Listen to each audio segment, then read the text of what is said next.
Welcome! It's Lori Neverman from Common Sense Homesteading, and I'd like to welcome you to my kitchen. Today I'm going to demonstrate how to make basic sandwich bread, which is featured in my book, which I have here, Never Buy Bread Again. I'll also show you how to shape that same dough into dinner rolls and buns. We use it, it's our main bread recipe in our house right now, and we use it all the time. And even my boys can bake it, so even if you are not an experienced baker, this one should be pretty easy. So you start with,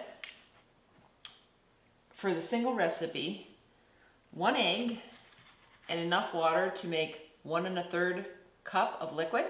I'm doing a double batch, so I have 2 cups of warm water, which I'll add to my mixing bowl. And then I'm going to do 2 eggs, because it's a double batch. So I put the eggs in the measuring cup, and this is a little bit different than some recipes, but it helps make sure you get the right moisture ratio. Sometimes I get farm eggs, and as you can see, there's a little bit of variation in the sizing on the eggs. So, and then to that I'm going to look here and watch, and I need enough water to get this up to 2/3 cup. So I'm going to stop back at the sink here. And now I have 2/3 cup of water, and then I add that to the mixing bowl. Along with your eggs and water, a single recipe is 1/4 cup melted butter. And I've got a double batch here, so that is 1/2 cup. There's 1/4 cup sugar, double batch, 1/2 cup. And usually I just use organic cane sugar. I prefer to bake with cane sugar over beet sugar because cane sugar tends to give better, more even browning results. And as of yet, right now, it's not genetically modified, which I prefer. And unfortunately, though, the non-organic cane sugar is sometimes treated at harvest time with glyphosate to help it dry down more evenly. So I do try to purchase organic cane sugar. We also have, for a single batch, there's 1½ teaspoons of salt. And so for a double, I've got about 1 tablespoon. And then we have, set these aside, 1/2 teaspoon of yeast. And I like to use safe instant yeast.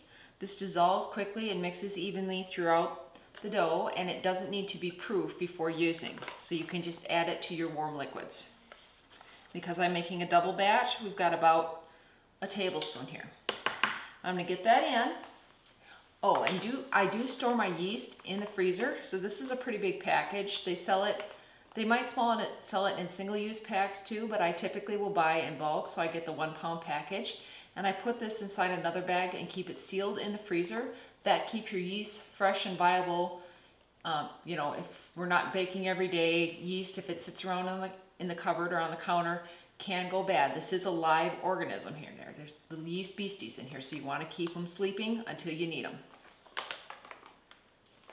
So I'll set that so it doesn't tip. And I'm going to cover this up, and I'm going to mix this a little bit before we start adding our flour.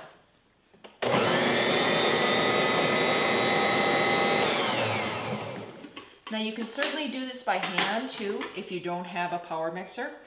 I have a Bosch, and I also have a smaller KitchenAid because I usually bake double batches because I have teenage boys, and yeah, anybody who's ever spent time with teenage boys know they eat a lot.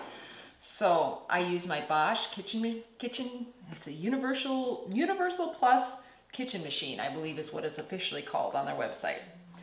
So then we start adding flour. A single batch is 4 cups. This is an organic bread flour that I buy in bulk, and then I keep in big tubs. And you can also use freshly ground whole wheat. Your bread will be a little bit heavier, but it works just fine. This recipe is very forgiving, so it's great for beginners. And I'm going to add several cups right away. And then mix a bit. And then add cup by cup. so you can watch the dough develop as you add more flour. So that's 3. Again, this is a double batch. Single batch is 4 cups, but double batch is going to be 8. So I add 3 and then I mix. And I'm watching for this to be totally incorporated and evenly mixed, so it doesn't look like flour anymore, it looks like batter. And right now we have a floury mix as opposed to, and my son's gesturing me, he's like, lift up the bowl so they can see, Mom. But let's see if we can do that. It's got a little bit of bubble and it's very soupy right now. So I'm going to add a couple more cups. I always like using these old measuring cups because they're from my grandmother. They're one of the things that I kept from her kitchen. So they always remind me of her when I'm baking. So there's 2 more cups. This is for a total of 5 now at this point. There's still roughly 3 more to go. You may need to adjust your flour when you're baking because sometimes your flour will be wetter or sometimes it'll be drier. So it's really good, the more you work with the dough, you get a feeling for what the dough should look like when it's properly finished, and then you can adjust your flour accordingly. Professional chefs tend to measure by weight, not by volume, but I know for the home cook, I personally find it a little bit easier to grab the cups than to grab the scales, but the final decision on exactly how much flour to add, I do by watching the dough because I know what to look for. So here we go. Again, we're at 5 cups, so this is going to start to get a little thicker and more bread dough-like as opposed to looking like a soft cake batter or something like that.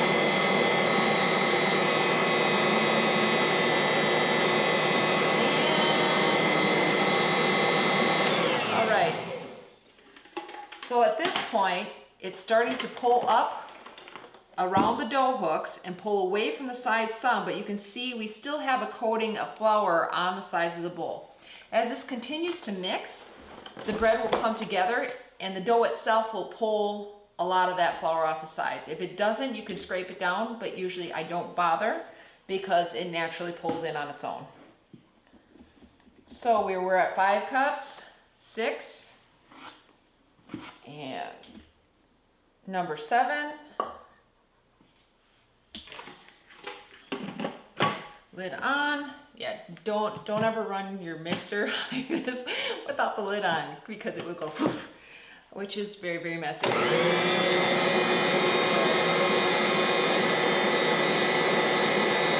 you can see a little bit of that flour was kicking up against the lid.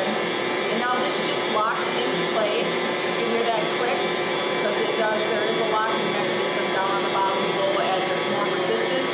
It will snug it up to make sure that dough paddle can do its work. I'm going to try and lift this a little bit. You can see the dough is pulling around the unit. Yeehaw! It's kicking quite a bit. There's quite a bit of dough in there. So let's see if I can hold it steady. All right. So that's funny. I didn't realize how much this thing kicks. You want to have this on a sturdy counter because it really does kick. I wasn't bouncing it up and down on purpose. So you can see here, the bowl is now, or the dough is now pulling around the bread paddles and really starting to come together. There's about 1 more cup of flour left, so I'm going to add that now. Good. So kind of sprinkle it around the edges. Ooh. Back. So it's more evenly distributed around the bowl. And pop the lid on and here we go again.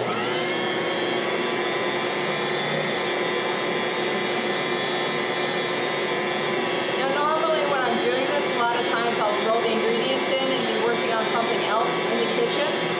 So I don't watch it terribly closely, but for demonstration purposes, I'm going to keep a little bit closer watch on it. And I think we're good in terms of flour at this point, because what I can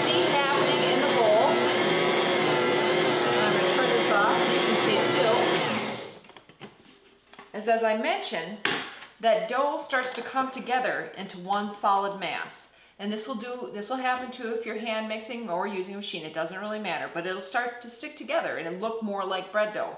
And you see it's cleaned off the sides of the bowl on its own. So, and if you stick your finger in it, it's pretty firm. It's not soupy anymore at all. And I'm looking at this and it looks like it's a good consistency to me. It's kind of soft, got some give, but holding together well. And so I'm going to set this to mix for 8 minutes. And that's going to develop the gluten in the dough so that it'll get nice and stretchy and it will have a good rise and a good texture. So here we go, 8 minutes.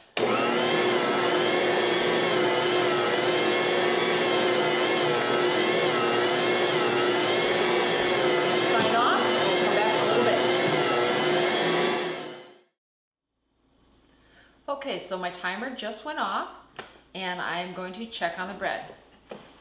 Now, if you're not sure, if you're just getting used to this, you probably want to check it while it's mixing too. And of course, if you're mixing this by hand, you don't exactly have to mix it for 8 minutes, but it is, not a bad rule of thumb to just get that feeling for it or how long you're going to need to mix when you're new to working with the dough. So what you want here after this initial kneading process is you'll notice that the gluten is starting to develop in the bread. And as I grab hold of this dough, I'm going to see if we can zoom in a little bit here maybe. And you see I can stretch the dough out into a thin sheet without it tearing immediately. Now it does eventually, but it can stretch quite a ways. Now this is called window painting. And the dough also gets a little bit different texture and look to it, more like a semi-gloss finish as opposed to it's a little more dull when you first started mixing. And you'll see this and you'll be able to feel it if you're working with the dough.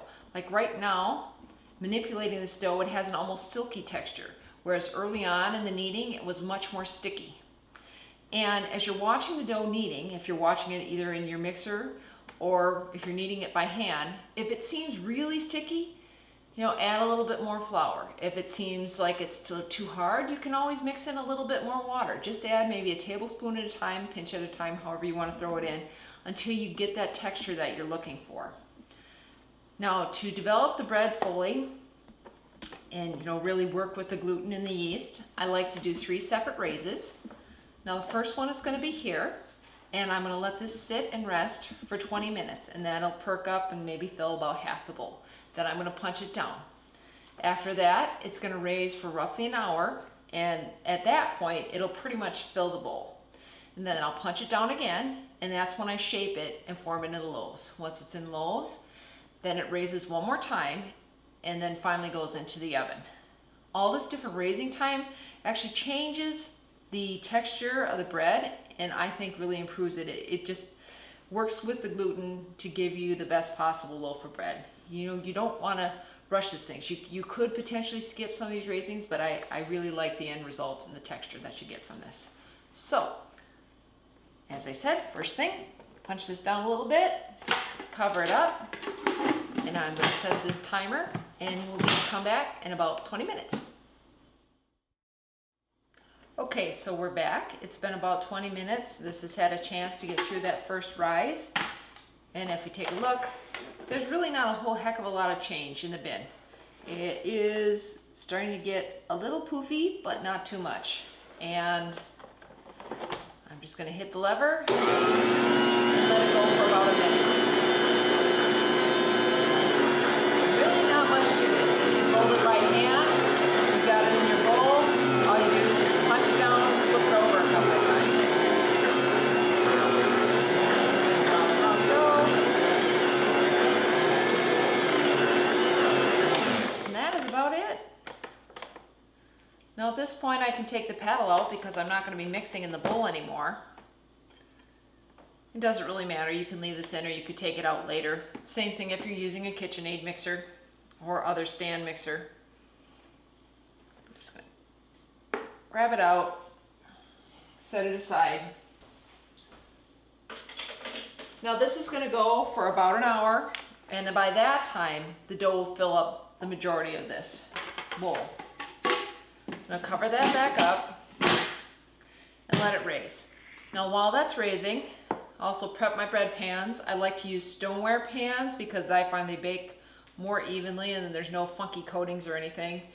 And I typically use refined coconut oil. It doesn't have any coconut flavor, and it gives a nice release on the pans. Because we're going to be making some buns this time around, I'm also going to use a cookie sheet, and I've lined this with reusable parchment paper to keep the buns from sticking. To portion out the dough, I like to use my handy kitchen scraper cutter thing. I believe that is the official name, kitchen cutter scraper, but I don't know about the thing part. Anyway, so this is really nice because you can portion the dough for loaves, for buns, and then when you're done rolling everything out, you can also use this scrape your countertop clean. It works really nice because it, gives a big wide spread. And that is it for now. We'll be back in about an hour. All right, here we are, and it's a little over an hour and a half later. I got busy with something else, like that happens regularly, and our bread is growing right out of the top of the bowl. And I'm gonna bring this over here. You can see that is high leg and very poofy. I dump that out on the counter. If it's leaning towards more sticky, you can flour your counter a little bit, but this batch is not terribly sticky. I think I can work with it as is. Now I'm cleaning out all the little bits of bread. Some of it will stick a little bit on the inside of the bowl.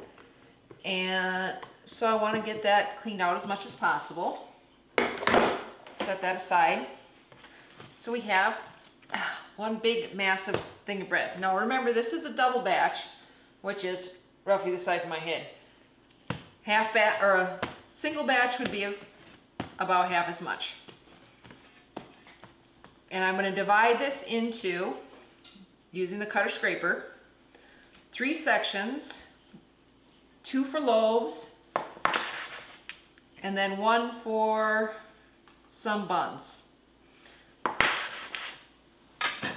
Now I just cut that right through, and then handle the dough, work the dough some, and gently just tuck it under to form the loaf shape.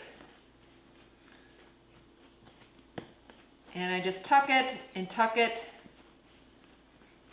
so you put that seam onto the bottom, and then we have a loaf of roughly uniform width, just slightly shorter than the bread pan. And I did prep these pans beforehand so they're ready to go.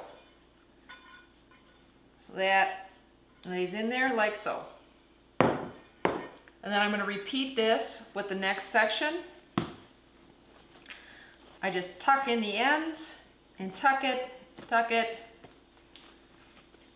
and try to watch for any bubbles. Sometimes if your yeast is very active or it's more warm, you might have big bubbles starting to form in the dough, and you don't want to leave those because then you'll get a big bloop in your bread. It will actually bake the bubble into place and make it look a little funny. And then have a place for the filling to fall out of your sandwich too, which is kind of annoying. So we have another uniform loaf. We set that aside in the grease pan. Okay, and then next up, I think I'm going to have my son probably close in a little bit on the dough area to show how we make the buns. I'm going to spread this out a little bit, and I'm going to do some hamburger rolls and some sandwich buns.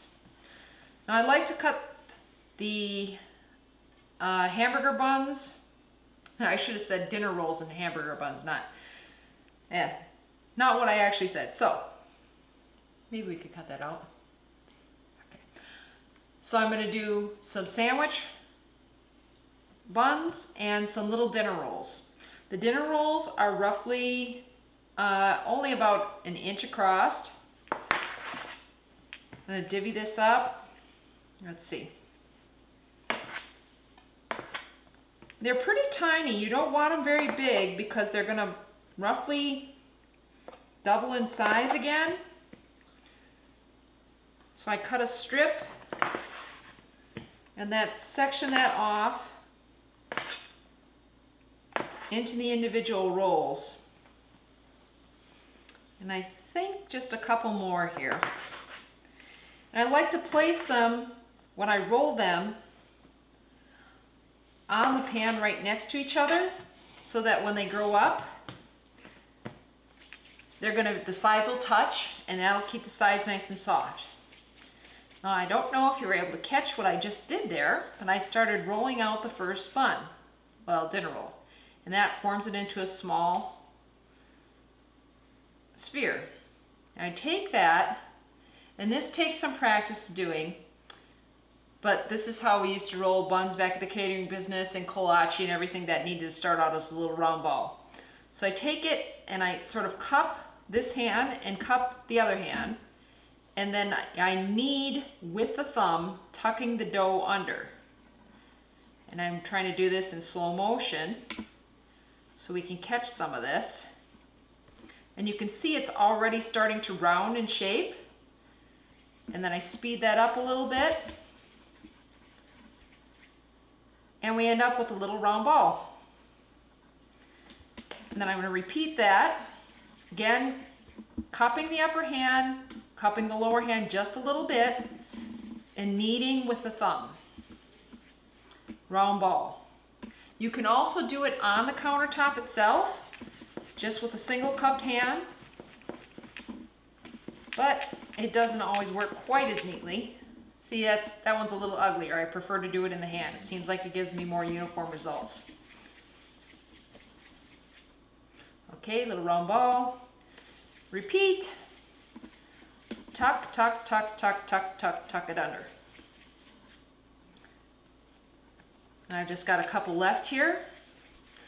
Back when we had the family catering business, we would bake hundreds of dinner rolls every single weekend because we'd cater weddings and other events for several hundred people each weekend. So I think I can probably roll dinner rolls in my sleep. And here is number 8. So I'm going to pull up my pan here. And again, this pan was, you either want to grease your pan or cover it in parchment paper, or this is a reusable parchment paper. And then we place these on the baking sheet. And this guy's a little bit fatter than the guy next to him, so I'm going to put him on an outside edge. And put the slightly smaller bun on an inside position where it's more protected. And you want to place these pretty close to each other. So eyeing them up and looking, because as they raise, you want them to puff up and touch, and that'll give that nice soft edge. So next up, I'm going to do a few hamburger buns. Now the hamburger buns are 2 to 3 times the size of a dinner roll. So I'm going to section off my dough. I always try to roughly divide the dough first into the number of buns that I want to end up with. And then as I'm rolling, I adjust and add a little or take a little away to end up with a more uniform bun. Now I don't always cut everything exactly like I would hope to cut it. It's not like I've got an automatic measuring device in my hands. You get it pretty close. So this one seems a little big just by feeling, but it's the same process. You tuck it under, cup the hand, tuck with the thumb.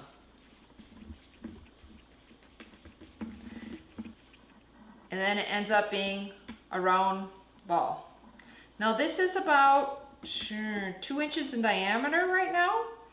And then I'm going to put this on the pan and flatten it a bit. But first, I'm going to roll all the balls out and make sure we have them all roughly uniform in size. and then I'll flatten them all at the same time. Now, waiting to flatten the buns all at one time, again, I think I was cutting these a little bit big, but waiting to flatten the buns all at one time lets that dough relax just a little bit and makes them easier to press down. And you want to flatten your buns, your hamburger buns, because that will make them wider as opposed to a big poofy bun. So you have bun to cover all your hamburger, but not more bun than you have hamburger.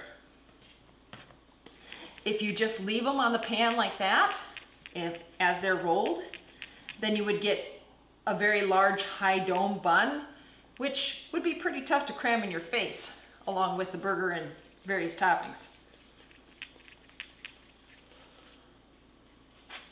So it really helps to flatten those buns. Okay. I've got number 5 here.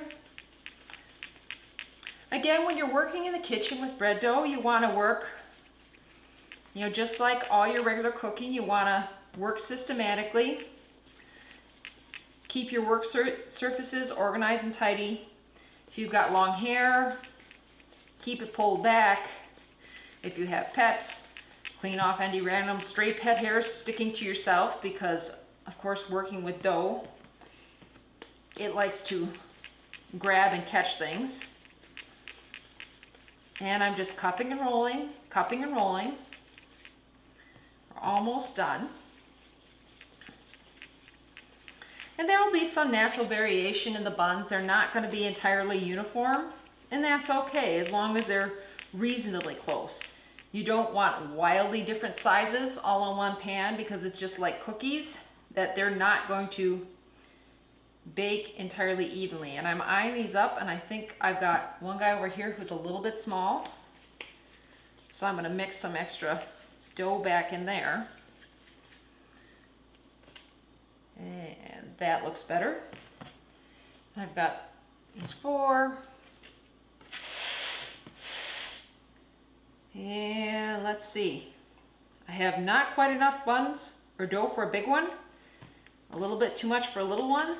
So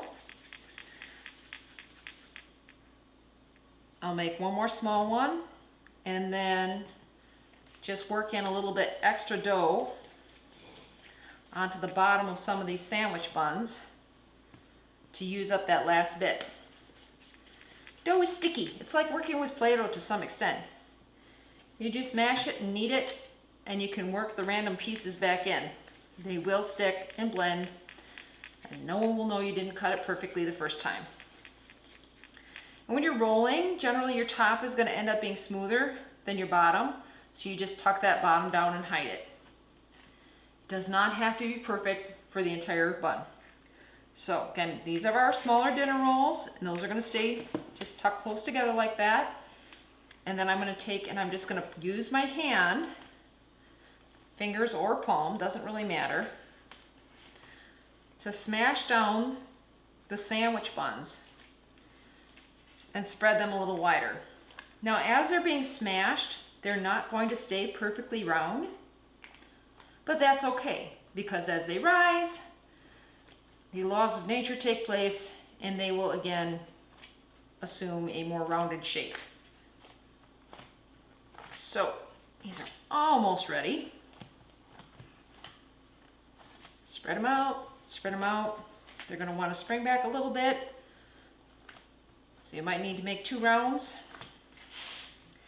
And there we are. These are going to be sandwich rolls, and this slid around a little bit, or sandwich buns and dinner rolls. And then the bread is in the pan here, and I'm just going to take, this is just flour sack towel, one that I have used for wine making or jelly making or something that stained it nicely previously, but it's still perfectly good. And I'm going to cover these for a couple of hours, or well, probably another hour. I'll watch and see. It's not really hot in here, but probably between 45 minutes an hour, and they'll be ready to go into the oven. They're going to raise till roughly double in size. On the bread, we're going to be looking for, it's not going to be the size of a finished loaf when it's done. It'll be about half to 3/4 of the size of a finished loaf. You don't want to put it in the oven when it looks the size that it is when it's done, because it will raise additionally in the oven. So said about half again to double in size now. We'll take a look at this. So pay attention to the size that it's going in, and then pay attention to the size it is when we're ready to put it in the oven. Once you've done this a few times, you get a good feeling for it. And same thing with the buns. They're going to roughly double in size, and I'll just keep an eye on that and check on them like every 20 minutes or so, so I have an idea when they're ready to rock and roll. Okay, here we go. And I just cover them with the cloth just to keep any dust off and kind of trap the heat a little bit in the dough. And now we wait. All right, it's been about 45 minutes and we are ready to bake. Sometimes if I'm doing both buns and bread, I'll put the buns a little bit closer to the stove and preheat the stove so they rise faster, because they do bake at 2 different temperatures. So I'd like to bake these first and then get to the bread. So if you look at the buns, you can see they've roughly doubled in size. Hold my hand next to them for scale. And they are nice and rounded, even though we squashed them flat a little bit ago. Now these are going to bake at 375 for 12 to 15 minutes. So I'm going to put these in the oven and keep talking about the bread.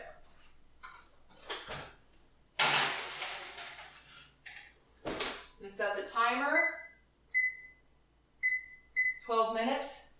I always like to start at the bottom end of the time, because that way you can check them, and then if they need more time, you can add it. If you start at the extreme end of the time, obviously, if they're more than done, you can't unbake them.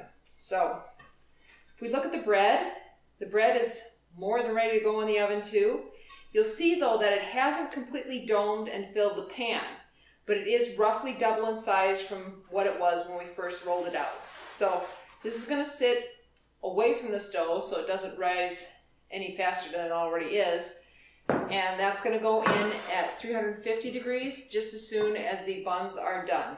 So I'm going to cover this back up, and then we should be good to go. Get this in the oven in about 12 to 15 minutes. Okay, just heard the timer go, so it's time. Checking. And the buns are a lovely golden brown, so must be rescued. Oven temp reset to 350. And there's the indicator saying that it's ready to rock and roll. Buns on the cooling rack. And bread is going to go in the oven. And I'm going to get this loaded, and then I'll get the buns on the rack to cool properly. And you notice I put them, the oven rack is in the center of the oven, and they're evenly spaced. Set the timer for about 25 minutes. And so here we have our little buns. And they are brown on top, lightly browned on top. And I'm going to get a spatula to help unload them.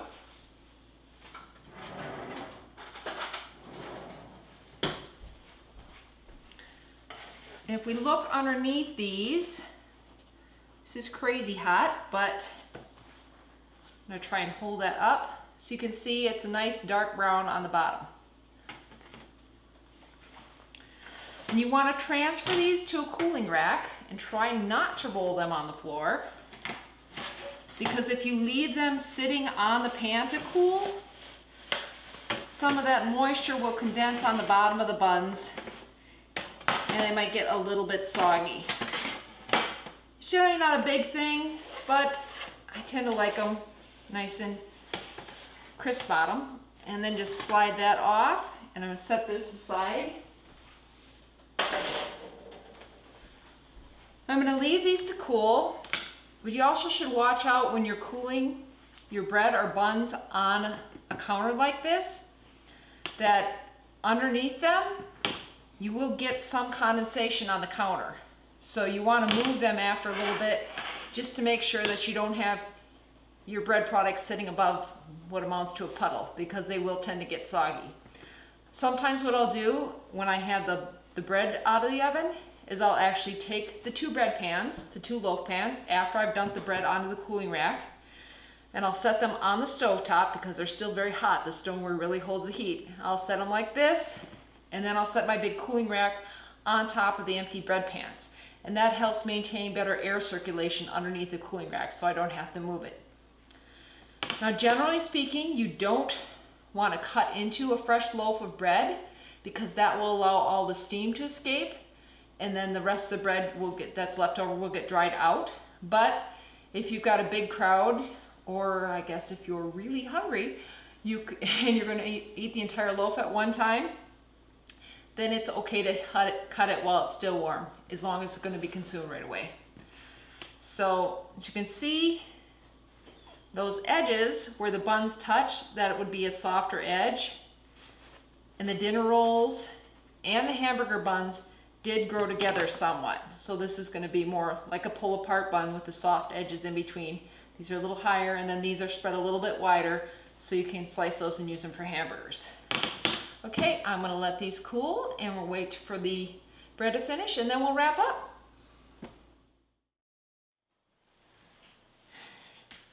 All right, I just heard the timer go off, so it's time to get the bread out of the oven. And it is a lovely golden brown. Grab those both out and get them over here, close to our camera.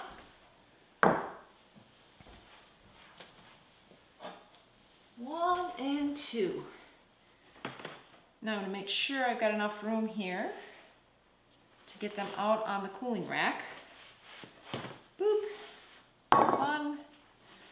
You can see the bottom on that is also golden brown, so we're good to go. If you're nervous about your bread baking, you can use something like a meat thermometer to test the internal temp. And that's discussed more in the bread book.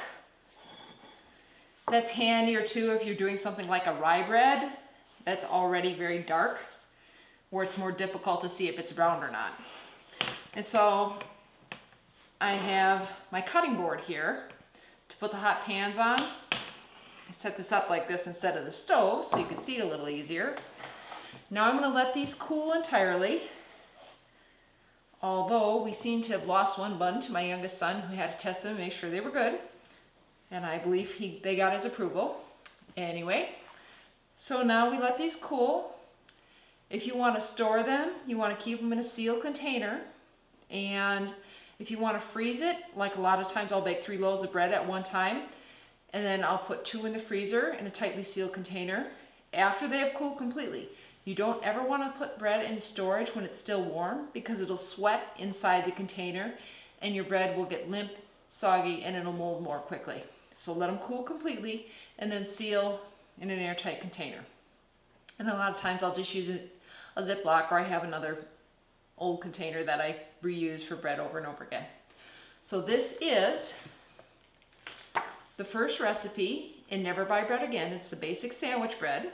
And the recipe is also available in PDF format as a free thank you for subscribers to Common Sense Homesteading. If you have any questions, please leave a comment below and I'll answer as best I can. Hopefully I should be able to clear things up for you. And if you would like me to do additional videos, if you'd be interested in having a video series featuring different recipes in the book, leave a comment and let me know about that too. Thanks so much for watching, and I hope you enjoy your baking and all the rest of the recipes in the book, and I really appreciate you taking the time to stop in and watch. Bye!